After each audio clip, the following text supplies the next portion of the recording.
mbokk internet yi ñu ngi leen di char bu baax a baax di leen wax ngeen dal jàmm sur sport 221 kuy gan ci page bi ñu ñaan la rek nga abonné nga activé cloche bi bu leen nga di fàtte nag di liker vraiment c'est très important bu leen nekk aussi di bàyyi seeni ay commentaires. xibaar yi dañ koy tàmbalee ak lii nga xam mooy quart de finale bu coupe du Sénégal bi mu doon ko wéyale ce mercredi ñu mën cee nemmeeku ay surprise bu njëkk nag mooy Mbour Petite Côte bi mooy jaar ci kaw. Tëngéej ñaari bal ci dara ek Jeanne d'Arc mooy mujjee daan foofee ci stade Massène Sène Jamono de Fatick benn bal ci dara ca beneen jonte bi entre deux clubs de division 5 Ferry du Foot ñooy jaar ci kaw Jël Diop benn bal ci dara kon affiche demi-finale nii la tëddee kon les Ferry du Foot ñooy dalal foofee ci stade Albouri Ndiaye Jaraaf ek Jeanne d'Arc wala jàmmarloo ak Mbour Petite Côte bu ko defee ñu xam ñuy jowante ci final bi. ñu bàyyi jowante coupe du Sénégal yooyee addu ci lii nga mooy CAN 2025 bi liñ fësaloon équipe sax moo ci indi woon ay leeral nekkat CAN boobee dañ koy reporté atum 2026 li ko waral mooy que calendrier bi nga xam ne FIFA moom la am dafa surchargé xamuñu FIFA ak seen ab calendrier lan la jote ak suñu ay événement ci noone nag kaaf seeni ay kuréel ñoom génn nañ weddi équipe xibaar boobee nag dara dëggu ci CAN bi nga xam ne moom lañ jàpp ca Maroc atum 2025 dara du ko dindi kon date bi nga xam ne moom lañ ko war a doxalee nag date boobee la ñuy war ci at boobee kon jàpp leen xibaar boobee équipe façon ko dara dëgguwu ci. pour qualifier li nga xam ne kat mooy mondial 2026 doon nañ wéyale li nga xam ne mooy joŋante yi troisième journée bu bien précisé Tunisie nag mu ngay wéyale yoonam mooy daan Guinée équatoriale benn bal ci dara ci li nga xam ne mooy suñu poule B bi Togo mooy dalal Soudan du Sud ñu mujj tembo nag. benn ci benn comme ni nga ko fësalee bu fekkee suñu jont bi ñu war a amal suba contre Congo nag boo leen taaxiloo ci biir xibaar yi dinañ ci nday leeral lu rawatina loolee di 11 probable bi dañuy wéyale xibaar yi wàllu mercato kooku di Julián Álvarez benn mbébét nag la am mooy quitté Manchester City ndax ginnaaw ba mu fa doxalee ñaari at naam jël na fa ay raay waaye gisu fa boppam nag ndax temps de jeu bi muccul ayib dara ci noonu nag Paris nag noppee nañ ko recruter comme ni nga ko fësalee bu fekkee Manchester United ñoom nag def nañ benn offre bu tollal 60 millions d'euros ci kooku di Leny Yoro doomu français boobee Marca moo fësal xibaar boobee waaye bu fekkee kii nga xam ne mooy Mason Greenwood bu ngi soxandikoo ci Fabrizio Romano Manchester United nag dañoo fësal benn liste bi nga xam ne jàpp leen mooy joueurs yi nga xam ne kat ñoom lañ conservé bu ko defee ñu mën a bokk seen équipe pour la saison 2024-2025 kooku di Mason Greenwood kat mi ngi ci liste boobee comme ni nga ko fësalee ek nag jogante bi gën a neex ci li nga mooy saison bu English Premier League bu saison 2023-2024 jàpp leen c'était Chelsea contre Manchester City ba ñuy temboo ñeent fa fecc Stamford Bridge. ci ay xibaaru jeux athlétique ñi ngi fësal Liverpool kat amuñu benn mbébét amuñu benn envie naan dañuy libéré wala boog dañuy jaay kookee di Darwin Núñez attaquant uruguayen boobee ci été bi kon moom dina fa wéyle kii nga xam ne mooy Aaron Cresswell bi nga xam ne doomu Angleterre nag dafay wéyle ak club boobee di Hammers ñu leen dëppalee West Ham contrat boobee dafay dem ba 2025 ak kii nga xam ne mooy Mikel Arteta ku safoo lool la kii nga xam ne mooy Victor bi nga xam ne doomu ukrainien la moom nag wane na boppam foofee ci Girona comme ni nga ko fësalee Tottenham aussi ñu ngi ci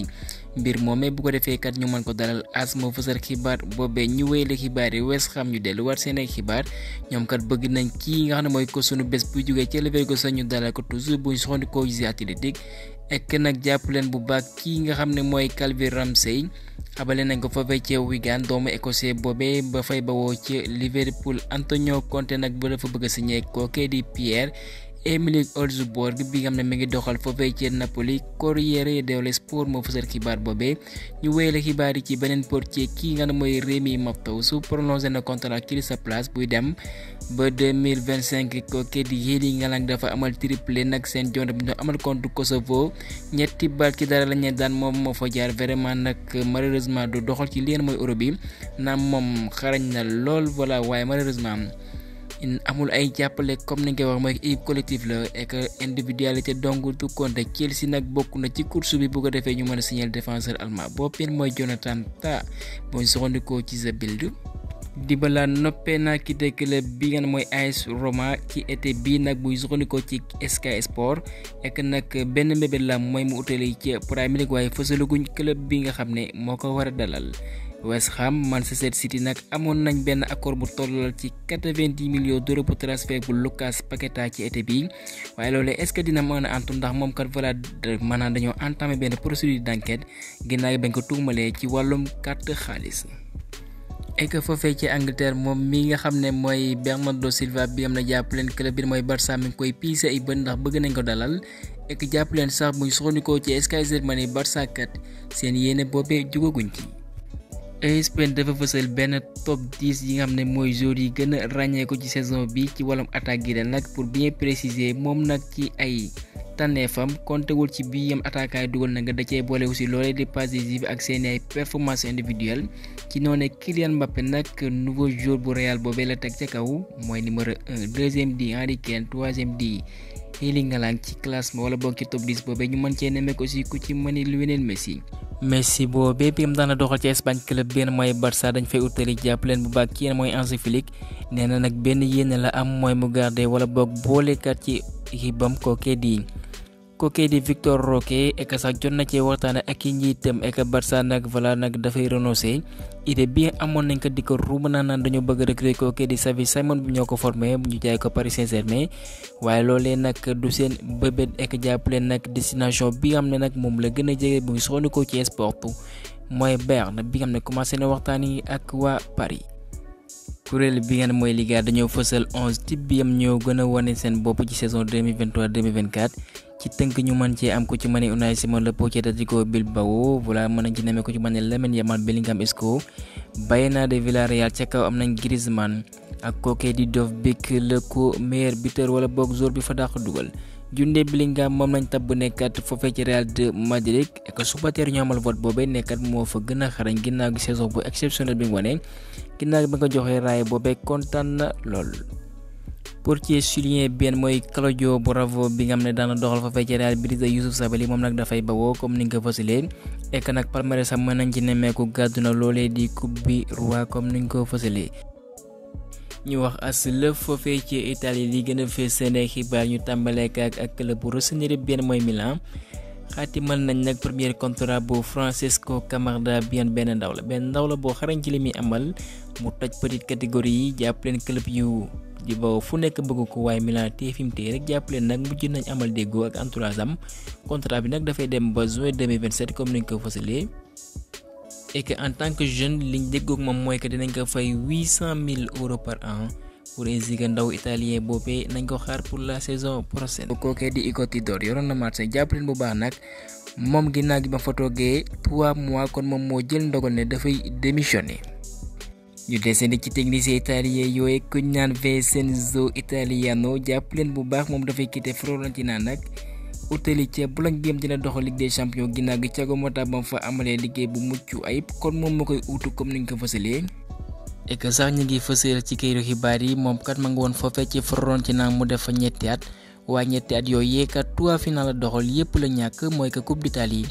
ak li nga xam ne mooy ñaari final yu Ligue Europa Conférence. et que pour jeexal foofee ci Italie kii nga xam ne mooy Kvaratskhelia nag buñ mayul kat dina wéyalee. contrat ba club boobee mooy Napoli ndax ñëwu Antonio Conte nag joué na ci rôle bu am solo ndax li ñu fësal mooy ko jot naa waxtaan ak Georgien boobee bu ko defee kat moo mën fa desandi Core Sport moo fësal xibaar boobee. ñu wéyle xibaar yi utali foofee ca Portugal kii nga ne mooy Pepe nag jàpp leen nag mën na quitter club boobee di Porto en tant que agent libre ndax voilà newuñu ci yoonu kat renouveler ko moom mi nga xam ne actuellement mooy défenseur yi am ñoo gën a âgé waaye tegul benn yoon mi ngi doxal ba léegi jàppale nag club boobee di Al Nassr nag buñ soxandikoo ci këyitu xibaar yi bëgg nañ ko dalal ESPN feelu ko mu ne foofee ca Turquie club bi mooy Galatasaray dafa bëgg recruter kii nga xam mooy Anthony Martial benn agent libre la depuis que ba mu quitté Manchester United. ñu wax xibaar yu soxal suñ gaynde ñu tàmbale ak joueur bu Génération Foot benn mooy Alpha Amadou Touré bi dafay utali foofee ca Metz comme chaque année meilleur joueur yi nga xam ne voilà ay talent lañ ca Génération Foot ñooy poursuivre seen carrière foofee ca FC Metz bi malheureusement dañuy relégué ci li nga mooy Ligue 2 bi kon ci année bi moom benn mooy Alpha Amadou Touré kat moom lañ tànn ne kat mooy utali foofee ca France et que nag dina fa xaatim contrat bu juróomi at kon ñu souhaité ko bonne chance. Salernitana Lazio comme ni nga ko fësale woon déggoo nañ pour transfert de Boulaye Dia ñu xayma ko ci 10 millions d'euros waaye moom mel mooy l'international sénégalais bi joxegul fa beeram Mody Diaw comme ni mu ko fësale woon ci suba moom kat dina utali wala boog dina desandi foofee ci Ligue 1 française bi ndax club bi mooy Lens dañuy chercher à ku remplacer ko di bi di Samba bi am ne dañoo nekk ci yoonu jaay ko ndax Marseille mi ngi koy piisee bët kon vraiment bu fotulee loolee vraiment dina doon lu mucc ayib ndax clubam boobee di Clermont naam amuñu doole waaye def na lu mën ci saison bi. Arouna Sangati benn mooy capitaine Havre moom kat voilà nag dafay changer air bu ñu soxandikoo ci këru xibaar yi bu ñuy dellu ci ginnaaw doon nañ fësal de Man City boole na ko ci joueur yi nga xam ne mën nañ leen dalal bu baax a baax ndax talent bi nekk ci moom waaye nag lañ fësal nag mooy que club italien bi nga xam ne moo gàddu Ligue Europa mooy Atalanta de Bergame def nañ ko nag seen mbébét seen priorité ci mercato bi bu ko defee ñu mën ko dalal kon ñoom dinañ seqal ay waxtaan club boobee di Havre. John Obi Mikel bi nga xam ne daana doxal ci Chelsea mooy que ancien international nigérien boobee moom nag li Nicolas Jackson wane ci saison bi doy ko ndax raté yi voilà mooy tax dafay bëgg kat club boobee ba mu daan dafa doxal nag ñu recruter benn attaquant moom loolee mooy xalaatam. alors que Nicolas Jackson loo ko mënti waxal dugal na 17 bi amal 6 passes waaye mu ne kat loolee doy ko moom en 11 ans 372 matchs 6 bi waaye li leer ba leer Nicolas Jackson bokk na ci attaquant yi nga xam ne voilà nag vraiment seen technicité kenn du ko lam-lamee. ñu jëm ci match bu am solo bi am ne ndam dong moo ñu war face au Congolais ñu jàpp ko ci jeudi bi à partir de 19h GMT foofu ci stade bu Abdoulaye Wade bu Diamniadio ek nag à 76% wala boog à 80% billet jaay nañ ko kon stade bi kat xaar leen voilà nag mu fees bu ko defee kat ñu mën a pousser les Lions à la victoire bu ñu soxnikoo ci Wiwe Sport ki jàpp leen bu baax nag kii nga xam ne mooy coach bu RDC bi Sébastien Desabre moom nag nee na ñoom voilà doon nañu waajal seen ñaari match yooyu avec toute humilité ñu ngi woon foofee ci Maroc ek li leer ba leer mooy que voilà ñoom benn mbébét lañu am comme seeni match yëpp mooy que ñu am ci résultat bu positif ndax kat dañoo bëgg ne à la fin kat ci li nga mooy joonte yi poule B bi ñoom ñu terminer première benn mbébét boobee dong la ñu am xam nañ bu baax Sénégal voilà équipe bu mag la bokk na ci équipe yu gën a kawe ci doon Afrique dañ ko respecté nag dañ koy jox cër bu baax a baax ndax xam nañ qualité yi nga xam ne nekk na ci ñoom lu baax la nag ñuy doxal ak équipe yi ci mel nii ndax ñoom kat nee na